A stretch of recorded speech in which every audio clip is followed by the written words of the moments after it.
কর্মময় জীবনে কিছুটা বিরতি, সেই সুযোগে আনন্দ ভাগাভাগির এই উৎসবে ঘরের গণ্ডি পেরিয়ে অনেকেই ছুটছেন বিনোদনের খোঁজে। রাজধানীর জাতীয় চিড়িয়াখানা হয়ে উঠেছে দর্শনার্থীদের মিলন মেলা।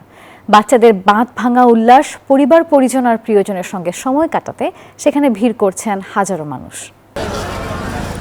ঈদের আনন্দ মানেই একসাথে থাকা, আর সেই আনন্দকে আরও রঙিন করতে রাজধানীর জাতীয় চিড়িয়াখানায় ছুটে এসেছেন নানা বয়সী মানুষ। ঈদের দ্বিতীয় দিনের সকাল থেকেই উপচে পড়া ভিড়, হাসি উচ্ছ্বাস আর আনন্দে মুখর চারপাশ।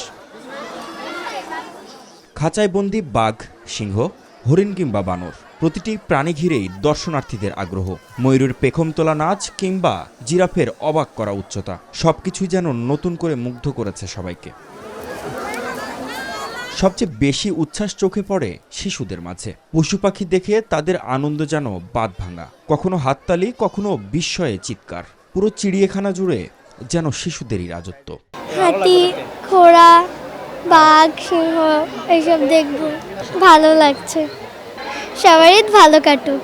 হরিণ দেখবো, বাঘ দেখবো, অনেক ভালো লাগছে।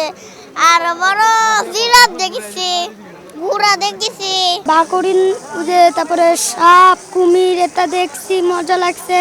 বড়রাও ঈদের ছুটি কাজে লাগিয়ে প্রিয়জনদের সঙ্গে কাটাচ্ছেন আনন্দঘন সময়।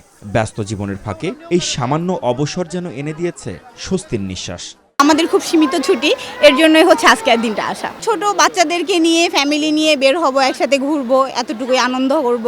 ভাস্তিদেরকে নিয়ে আসি, বাচ্চা তো আর ফ্যামিলি সহ আসি, তো ভালোই লাগবে। ঈদের আনন্দ ভাগাভাগি করার জন্য আপনার 15 জন একটা টিম আসছে দেখার জন্য চিড়িয়াখানা আর কি। আমার ফ্যামিলিকে নিয়ে টাঙ্গাইল থেকে আসছি, তো ঈদ উদযাপন করার জন্য। এই তো ঈদ, আর অবসরে একটু পরিবার পরিজন নিয়ে ঘোরাঘুরি, দুই মিলেই পূর্ণ হয় ঈদের এই উৎসব। মাহমুদ হাসান, নিউজ 24, ঢাকা।